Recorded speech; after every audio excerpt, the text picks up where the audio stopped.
trainers, every year they have a call for speakers for the next year.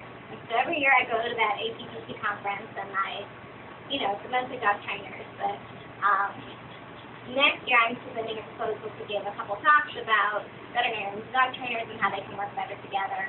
And in order to get my proposal accepted, I have to ensure that I don't have a terrible lisp, but I guess I'm not terribly ugly. They'll actually want me out there talking to people that I'm somewhat entertaining and can hold a captive audience, and I have some public speaking skills. So they want us to submit a video on YouTube showing us speaking in front of a group to prove that we can do that again. I can understand that, but they're not going to want someone up there who can't speak in front of people. So anyway, so I asked Kelly, I was like, well, I need to submit it due next week, and I totally forgot about it, of course. So, and I talked about something, and I said, what do you want me to talk about? And she's like, I don't know. So I figured we'll talk about it. So that's fine. Okay. Oh, yeah. So I was going to talk about Kendra, who came in yesterday. So I was going to explain what was happening with her, what happened to her, what exactly transpired with her whole surgery, and just explain it, because it's not a problem we see very often. If you don't know, Kendra is a 14-week-old Labrador puppy. She came in, she's been a client of ours since they got her. She's being trained to be a service dog. Of what kind, A service dog? Disabilities for the blindness. What's that? Other than blindness. So she is going to be a service dog, and so her owners are training her to become a service dog. She is a Labrador.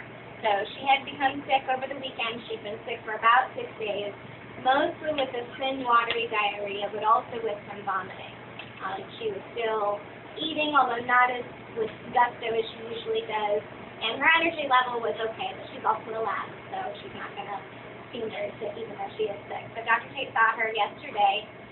Came in the afternoon and morning-ish, and on exam, she seemed okay, but when he palpated her, he felt something that felt firm, slightly irregular, and kind of tubular sausage-shaped in her cranial abdomen, and it hurt.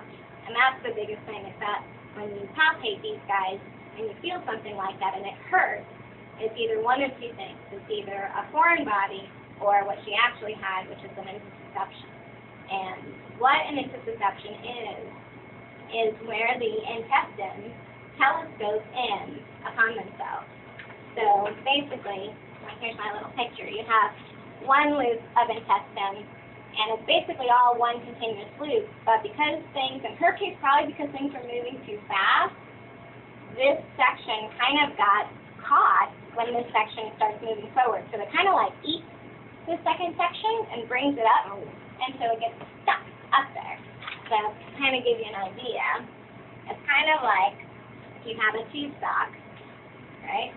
So here's your intestine coming in like this, and this is the section going this way, and this is the section coming, and this part gets stuck into this part. And so, does that make sense? So you still have way for stuff to get through, right? But this is a lot smaller and tighter, and plus this little loop of intestine that's stuck in here is not going to be happy at all, because it's getting constricted, it's inside of another, piece of intestine, and so what you need to do is go in surgically and fix it. So the first thing that Dr. Tate did was we took x-rays, and we could kind of see that there was something there on the x-ray, and it did not look normal, and it was in the areas where, she was having pain, and it was not obvious. So we tried to, we thought maybe it is just a foreign body, and if we give her a couple enemas, it'll help her to push it past. So we did that, but that was to no avail. She just wasn't able to. She was running around like a crazy girl out back, but she was not scooping anything out. So we all palpated, we all felt the same thing, and so Dr. Tate finally decided to take her to surgery. She had some blood work done, that was okay. We took her to surgery, and we did find that she had the intussusception. We actually were betting on it. I thought it was a foreign body. He thought it was a intussusception. But he didn't take the bet. But he couldn't have had it, but he did. So basically what you do is you kind of try when you're in there and squeeze this piece out like this and bring it out again, right? Now when he did that, what happened was there were pieces of that tissue that surrounds the intestine ripped. so that all was the soft stuff that's underneath that actually absorbs everything in the mucosa was showing through these rifts. And instead of trying to fix all these rifts, and it was really not looking very happy at all, what they elected to do was to take it out.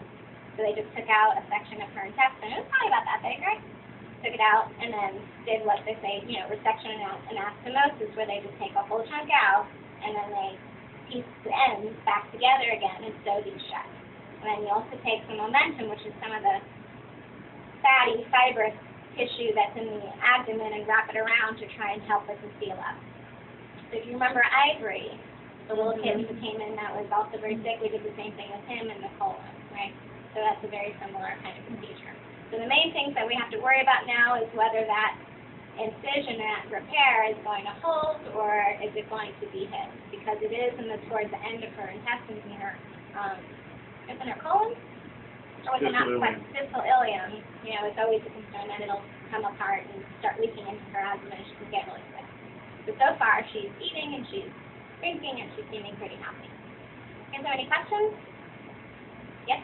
Is it a problem that will be a problem all her life now, or what's it able to find?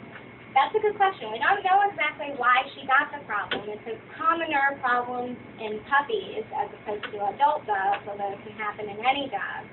But we don't know if she was trying to pass a foreign body and her intestines just started moving really fast to try and push something along, and then that's why it telescoped in, or she doesn't have any internal parasites that we know that would predispose her to having diarrhea, so we don't know exactly why it happened. Because it was just one area and they cut it out, hopefully it won't happen again, but because we don't know why, we can't say for sure that it'll happen again or not. Usually when these things happen, it's because an animal's been having diarrhea for several days that's been left untreated, usually due to some kind of internal parasite, worms, Giardia, or Coccidia or something. So in this case, we don't know. She's pretty well taken care of dog. Do you think, will she just start getting like septic symptoms? Yeah, her intestinal contents will start flowing into her abdomen, and she'll get some, peritonitis. She'll get inflammation in her. She'll start having a fever, and she'll start feeling bad. And so then we'll have to go in and fix it. If you didn't fix it in the first place, what would have happened? She didn't fix it in the first place, and that loop of intestine that was stuck in there would have eventually necrosed and died, and then she would have gotten peritonitis, and she would have become septic, and then she would have died. So within a few days, it can become pretty life-threatening. Other questions? No? What is her aftercare going to be like? Her aftercare? Her aftercare, for the most part, is going to be trying to keep her quiet, which is going to be kind of hard, because she's a pretty rambunctious little girl, making sure she doesn't eat anything she's not supposed to. Is she on a bland diet? She's on a highly digestible, low residue diet. Antibiotics. She's on antibiotics, and that's pretty much it, and we just have to cross our fingers and think.